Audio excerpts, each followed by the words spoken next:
مسلمان بچے کی شخصیت جب تشکیل پاتی ہے، اس کی شخصیت 3 چیزیں مل کر بناتے ہیں۔ ہم سب جو یہاں موجود ہیں، ہماری شخصیت 3 ماؤں نے بنائی ہے، 3 مائیں ہیں سب کی۔ ایک معاشرہ، سماج، ماحول، یہ ایک ماں ہے جس نے آپ کی شخصیت بنائی ہے۔ دوسرا تعلیم، اسکول، نصاب، ٹیچر، یہ دوسری ماں ہے جس نے شخصیت بنائی ہے۔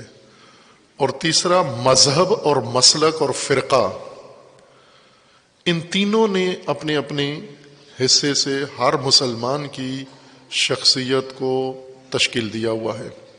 یعنی آپ کی شخصیت، ہماری شخصیت، ایک حصہ اس کا معاشرے نے بنایا ہے، سماج نے بنایا ہے۔ دوسرا حصہ ہماری شخصیت کا اسکول میں ٹیچر نے، کتابوں نے، نصاب نے، کریکلم نے بنایا ہے۔ اور تیسرا حصہ ہماری شخصیت کا مذہب، مسلک اور فرقے نے، فرقے کے علماء، فرقے کے مبلغین، فرقے کے خطباء، فرقے کے ذاکرین، فرقے کے مدرسین نے تیسرا کردار ہماری شخصیت میں ادا کیا ہے۔ اور تینوں کے ہاں قرآن نہیں ہے شامل۔ سماج میں ہمارا سماج، تہذیب، کلچر ہمارا قرآنی نہیں ہے، چونکہ قرآن سے تو نہیں پھوٹا، ہندوستان سے پھوٹا ہے۔ اور ہمارا نظام تعلیم قرآن سے نہیں نکالا ہم نے، برطانیہ سے لیا ہے، ہم نے ابھی تک برطانوی ہے مکمل طور پر۔ اور جو ہماری دینی مذہبی شخصیت بنی ہے وہ فرقے نے بنائی ہے، اور فرقے قرآن سے نہیں بنے، قرآن سے نہیں نکلے فرقے انسانوں نے خود بنا لیے ہیں، یا نافہمی کی وجہ سے، یا مفادات کی وجہ سے، یا اغراض کی وجہ سے، کسی بھی وجہ سے فرقے تشکیل دے لیے۔ پس تینوں چیزیں جو آج کے مسلمان کی شخصیت کو بنانے میں مؤثر ہے سب سے زیادہ، وہ تینوں قرآن سے دور اور قرآن ان سے باہر ہے۔ جس طرح رسول اللہ صلی اللہ علیہ وآلہ وسلم کی زبان مبارک سے قرآن کریم نے ذکر کیا ہے کہ محشر میں رسول اللہ گواہی دیں گے، رب ان قومی اتخذوا ھذا القرآن مہجورا۔ تو وہ محجوریت آج موجود ہے، باوجود اس کے کہ ہر گھر میں قرآن ہے، ہر شخص کو قرآن سے محبت ہے، ہر شخص قرآن سے عقیدت رکھتا ہے، احترام بجا لاتا ہے، لیکن منشور تربیت کا حصہ ہو، تعلیم کا حصہ ہو، ماحول کا حصہ ہو، کلچر کا حصہ ہو، پھر محجوریت سے نکلتا ہے۔ ابھی محجور ہے، متروک ہے قرآن۔ جب آپ کی جو شخصیت ہے، مائنڈ سیٹ ہے آپ کا، یہ قرآن سے نہیں بنا، یہ بنا ہے، فرقے نے بنایا ہے، سماج نے بنایا ہے، اور تعلیمی نظام نے بنایا ہے آپ کا مائنڈ سیٹ۔ آج کل سوشل میڈیا کو بھی اس میں شامل کر دیں، موجودہ نسل کو چوتھی ماں بھی مل گئی ہے، اور وہ میڈیا ہے، خصوصاً سوشل میڈیا۔ ان 4 چیزوں نے ایک فرد کی تشکیل کی ہے۔ اس فرد میں یہ چاروں چیزیں قرآن سے کوئی تعلق نہیں رکھتی۔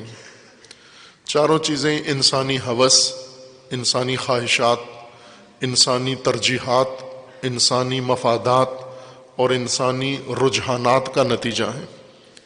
قرآن تو کہیں بھی نہیں ہے ان میں۔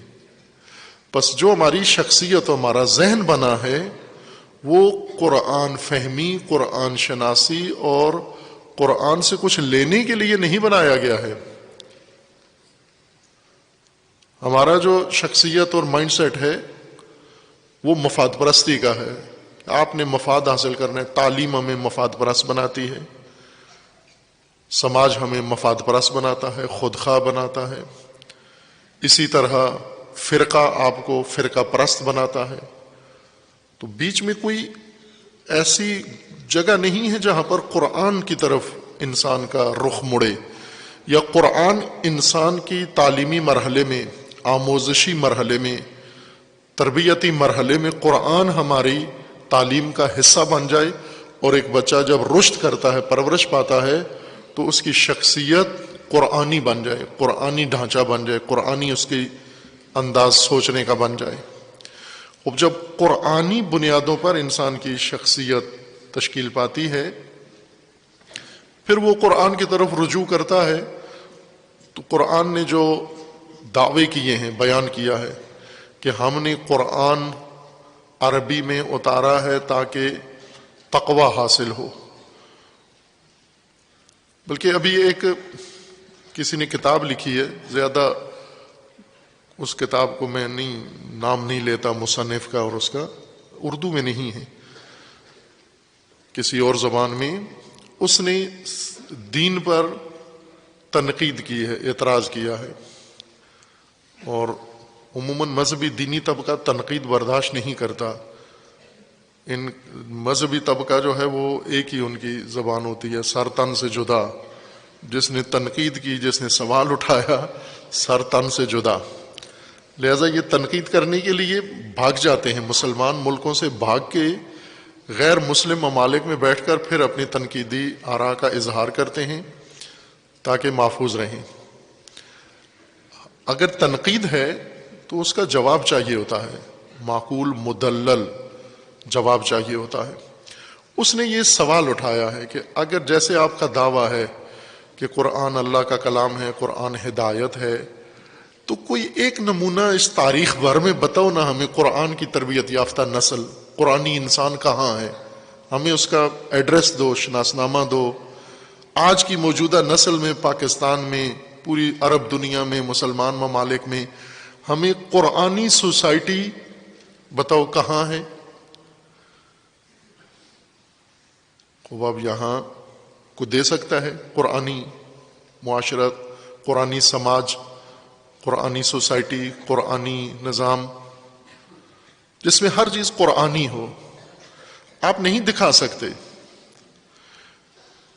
اب جو اعتراض کرنے والا ہے اس نے نتیجہ یہ لیا ہے کہ اگر قرآن سے سوسائٹی بن سکتی ہوتی تو ابھی تک بن چکی ہوتی، جو نہیں بنی تو اس کا مطلب ہے آپ کا قرآن سے جو توقع ہے وہ درست نہیں ہے۔ یہ اس کا تنقیدی نظریہ ہے۔ لیکن ایک مسلمان مومن جو قرآن پر ایمان رکھتا ہے کہ قرآنی سوسائٹی ہے، قرآنی نظام ہے، لیکن وہ قرآن کے اندر ہی ہے، باہر نہیں آیا۔ چونکہ عملی طور پر، جیسا میں نے کہا کہ ابھی موجودہ نسل، ہم اپنی پاکستان کی بات کریں، اسی معاشرے میں جس کا ہم خود حصہ ہیں، تاکہ گواہی اس کو عینی چشمدید گواہی بھی ملتی رہے اس بات کو کہ اس نسل کی پرورش 4 چیزوں سے، میں نے کہا موجودہ نسل کی، پچھلی نسلوں کی 3 آغوش میں ہوتی تھی، اس کی 4 آغوش میں ہوتی ہے۔ ایک ہے سماج، دوسرا ہے تعلیم، تیسرا ہے فرقہ، آج کل چوتھی چیز اس میں اضافہ ہو گئی ہے سوشل میڈیا۔ یہ چاروں آج کے بچے، آج کی فرد انسانی شخصیت بنا رہے ہیں، یہ چاروں مل کر۔ ان چاروں میں کہیں بھی قرآن نہیں ہے۔ فرقے میں ہونا چاہیے تھا، لیکن اگر قرآن لے آئیں تو فرقہ ختم ہو جاتا ہے۔ اگر قرآنی دستور لے آئیں پھر فرقے کا وجود قائم نہیں رہتا۔ قرآن کو باہر نکالنا پڑتا ہے تاکہ فرقہ بن سکے۔ فرقہ بنتا ہے بزرگوں کے اقوال سے، شخصیات کے محور میں۔ فرقے شخصیت کے محور میں بنتے ہیں، دین اللہ کے محور میں ہوتا ہے۔ دین کا محور اللہ کی ذات ہے، اور اللہ کی طرف جب آئیں تو پھر تو الگ الگ نہیں رہتے، پھر تو سارے ایک ہو جاتے ہیں۔ جیسے حج میں جاتے ہیں، بظاہر علامتی طور پر، ظاہری طور پر احرام جب باندھتے ہیں تو ساری شناخت ختم ہو جاتی ہے۔ اس سفید تولیے میں کوئی ترک ہو، ایرانی ہو، فارس ہو، عجم ہو، ہندی ہو، افغانی ہو، پاکستانی ہو، ترانی، تمیز ہی نہیں رہتی، چونکہ یک رنگ ہو جاتے ہیں، چونکہ محور ایک ایسی چیز بن گئی ہے۔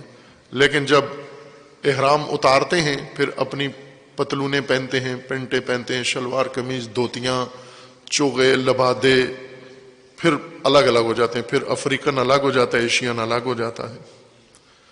تو اگر اللہ کے محور میں سب کچھ تشکیل پائے، دین و مذہب و فرقہ، پھر تو کئی فرقے نہیں ہوں گے، ایک ہی ہوگا، پھر فقط امت مسلمہ ہوگی۔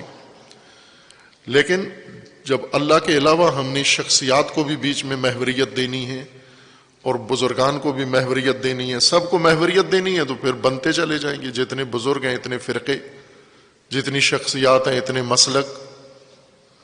پس فرقوں کی بنیاد قرآن پر نہیں رکھی گئی۔ آپ مطالعہ کر کے تحقیق کر کے دیکھ لیں، پاکستان میں جو رائج فرقے ہیں بڑے، ان میں سے کسی میں سے قرآن تلاش کر کے دیکھیں آپ، کتنا قرآن ان کی تعلیمات کا حصہ ہے؟ بہت قلیل ملے گا آپ کو۔ اتنا ہی قرآن ملے گا جتنا ان کے فرقے کی تائید ہوتی ہے جن آیات سے، اتنی آیات ان کے مسلک و مذہب میں رائج گردش کرتی ہوئی نظر آئیں گی۔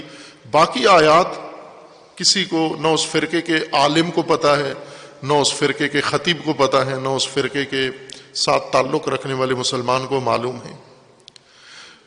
قرآن کے متعلق ہمیں سب سے پہلے اپنی ذہنیت بدلنی ہے۔ یہ ذہنیت جو سماج نے، تعلیم نے اور فرقوں نے بنائی ہے اور سوشل میڈیا نے، ہمیں اپنا مائنڈ سیٹ قرآن سے بنانا ہے۔ قرآن اسی لیے آیا، تربیت کا مطلب یہی ہوتا ہے، یہ مائنڈ سیٹ بنانا۔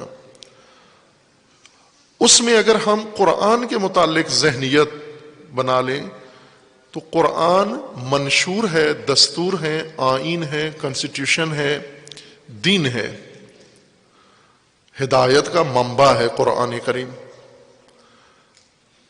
اس صورت میں پھر ہم قرآن کا اگر یہ جائزہ لیں اور اس طرح ذہنیت رکھ کر قرآن کی طرف آئیں ہم،